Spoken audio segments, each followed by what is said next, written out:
शैंग-ची के रिलीज होने के बाद मेरे दिमाग में अभी भी एक सवाल खटकता पड़ा हुआ है कि जब मार्वल अपनी इतने सारे मल्टीवर्सल बीइंग्स और इतने सारे मल्टीवर्सल कहानियों को इंट्रोड्यूस कर रहा है पूरे केओस के साथ, तो इस कहानी का क्या मतलब कि शैंग-ची की कहानी तो एमसीयू की बहुत ही ग्राउंडेड लेवल से शुरू होती है कि मास्टर ऑफ कुंग-फू वगैरह वगैरह से, मगर अभी भी कहानी का एक ऐसा क्रीचर आता है जिसका नाम है मॉरिस, जिसे ट्रेलर के रिलीज से पहले ही एक ऐसे मर्चेंडाइज में इंट्रोड्यूस कर दिया गया था, जिसके बारे में हम बात करेंगे कि वो कैसे एमसीयू के फेज 4 के मल्टीवर्स के ऊपर इंपैक्ट डाल सकता है। हाँ, वो शैंग-ची की कहानी बस कोई एक ऑर्डिनरी सुपर हीरो की ओरिजिन कहानी नहीं है, बल्कि वो हमें टेन रिंग्स ऑर्गेनाइजेशन के बारे में एक्सप्लोर करती है, एमसीयू के रियल मैंडेरिन के बारे में नए एलिमेंट्स लेकर आती है, और साथ ही साथ टेन रिंग्स, जायंट लायंस और अंडर वाटर ड्रैगन्स के बारे में भी इंप्रेसिव पावर दिखाती है। मार्वल अपनी इन शैंग-ची मूवी के साथ फैंटेसी टेरिटरी में जो कूदता है, उसके साथ वो कई सारे सवाल भी लेकर चलता है कि क्या वो अपनी इस कहानी से, अपनी इस मल्टीवर्सल दुनिया के फेज 4 वाली कहानी में, क्या वो मल्टीपल रियलिटीज, डायमेंशन और यूनिवर्सेस के बारे में एक आइडिया ऑफ कॉन्सेप्ट दिखा सकता है, क्योंकि as a ground level superhero कहानी होने के नाते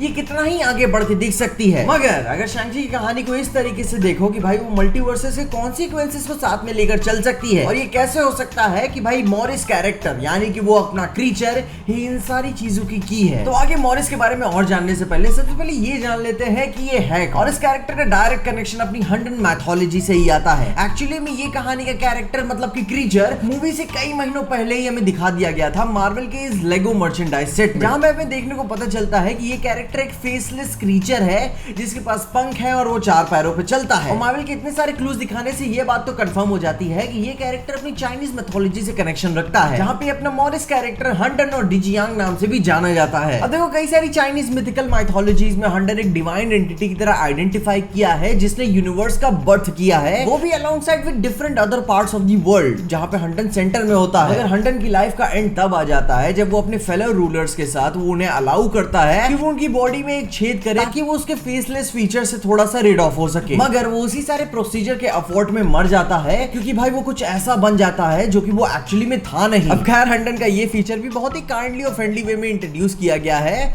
मगर कई सारी कहानियां ऐसी भी है जो उसे एक ऐसी लाइट में पेंट करती हैं कि अपना हंडन क्रीचर एक इवल ग्रुप से है जिसमें टोटल 4 लोग हैं जो कि पूरे के पूरे यूनिवर्स को कॉन्स्टेंटली हार्म करते हुए आए हैं। अब खैर हंडन क्रीचर के कई सारी इंटरप्रिटेशंस तो हमें कहानियों में दिखते रहते हैं, मगर इस क्रीचर का पूरा कंसिस्टेंट थीम हमेशा यह बना रहता है कि ये गॉड ऑफ केओस है जो कि अर्थ और हेवन से भी पुराना है। मगर अपना सबसे बड़ा सवाल ये आता है कि भाई शैंग-ची का मॉरिस का अपने हंडन से क्या लेना देना है एमसीयू में। अब देखो मार्वल का इस चाइनीज मैथोलॉजी हंडन यानी कि मॉरिस कैरेक्टर को ऐसे पर्टिकुलर पकड़ के चलना काफी बड़ी इंपॉर्टेंस रखता है अपने पूरे के पूरे मल्टीवर्स में, क्योंकि भाई जैसी हंडन की पर्सनैलिटी है और जैसा उसका रिलेशन है पूरे यूनिवर्स से, ये बात तो पूरी तरीके से डिफाइन हो जाती है कि कहीं ना कहीं ये कैरेक्टर एक एल्डर रेस ऑफ गॉड से भी दिखने को हमें मिल सकता है। और जैसे इसकी कैओटिक आइडेंटिटी है, जिस पर्सनैलिटी से अपने आप को ये रिप्रेजेंट करता है, जिससे हमें ये भी जानने में काफी मदद मिलेगी कि भाई ये एमसीयू के मल्टीवर्स से भी पहले एग्जिस्ट करता आ रहा है। अब देखो शैंग-ची के एक्चुअली में इससे टोटल 3 कनेक्शन बैठ सकता है, चाहे तो वो पहले उसके क्रिएशन से कोई ना कोई जुड़ाव रखे, या फिर उसे प्रोटेक्ट करे, या फिर जो उसने इतना बवाल फैलाया है उससे वो सबको और पूरे यूनिवर्स को बचाए। मगर फिर भी जैसे कि इस पूरी प्रजाति की कैपेबिलिटीज है, जैसे कि वो मल्टीपल रियलिटीज में ट्रैवल कर सकता है, एमसीयू के पूरे मल्टीवर्स में पूरा केओस फैला सकता है, तो कहीं ना कहीं अपने उन सब पावर्स की वजह से वो मैंडेरिन के नजर में तो आ ही जाएगा,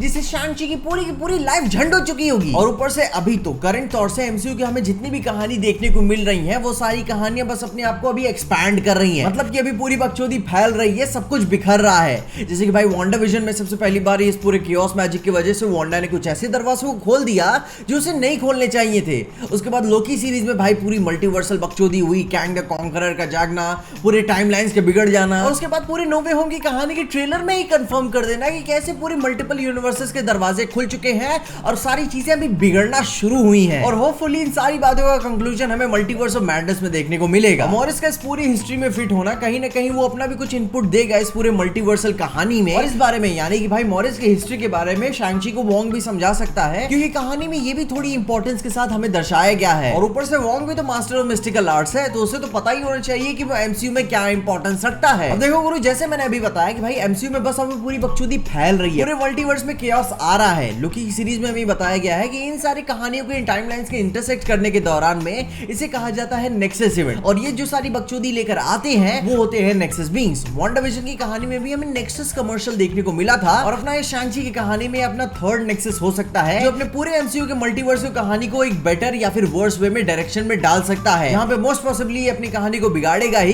क्योंकि अभी बस बकचोदी ही हो रही है, कुछ ठीक नहीं हो रहा कहीं पे। और उसके ऊपर से पूरी एमसीयू की कहानी अभी तक जितनी अपने को देखने को मिली है वो कहीं ना कहीं पूरे फेज 4 में एक केओस का भी थीम रखती है। मतलब कि भाई वांडाविजन की कहानी में वांडा भी अपने केओटिक मैजिकल एबिलिटीज के बारे में जानती है कि कैसे उसने अपनी एक काल्पनिक दुनिया बनाई। उसके बाद फाल्कन द विंटर सोल्जर में भी फ्लैग स्मैशर का एक ही गोल था, एक दुनिया एक जहां वाला, जिससे वो केओस की वजह से ही पूरी दुनिया की गवर्नमेंट्स को मतलब ब्यूरोक्रेटिक मसलों को हल करते हैं, जो कि और भी तरीका था। खैर फिर भी उसके बाद जो अपनी लोकी की कहानी आती है, जिसमें लड़की लोकी लड़का लोकी को यह बात समझाती है कि universe wants to break free so it's manifest chaos, जिसका हल्के भाषा में मतलब है कि भाई सिल्वी की नजरों में लोकी का पर्पस यूनिवर्स में केओस लेकर आना है। और अगर इन सारी बातों को ध्यान में रखते हुए अपनी शांची कहानी अपने मॉरिस यानी हंडन माइथोलॉजी से भी अगर इसे कनेक्ट करके चलती है, तो ये कैरेक्टर यानी ये क्रीचर भी अपने डॉक्टर स्ट्रेंज 2 कहानी के लिए एक और लीड पॉइंट होगा, जहां ये क्रीचर अपने केओस वाली एबिलिटीज को और भी ज्यादा मैनिफेस्ट करता है। मगर खैर इन सब बातों का कंक्लूजन तो हमें अभी इतनी जल्दी देखने को नहीं मिलने वाला, अभी भी और भी बकचोदी होना बाकी है। वो तो मल्टीवर्स ऑफ मैडनेस में ही सब कुछ पता चलेगा। मगर फिर भी ये सारी बातें काफी हैरान करने वाली हैं कि शांची कहानी अपने फैंटेसी जॉनरा में कूदने के बावजूद भी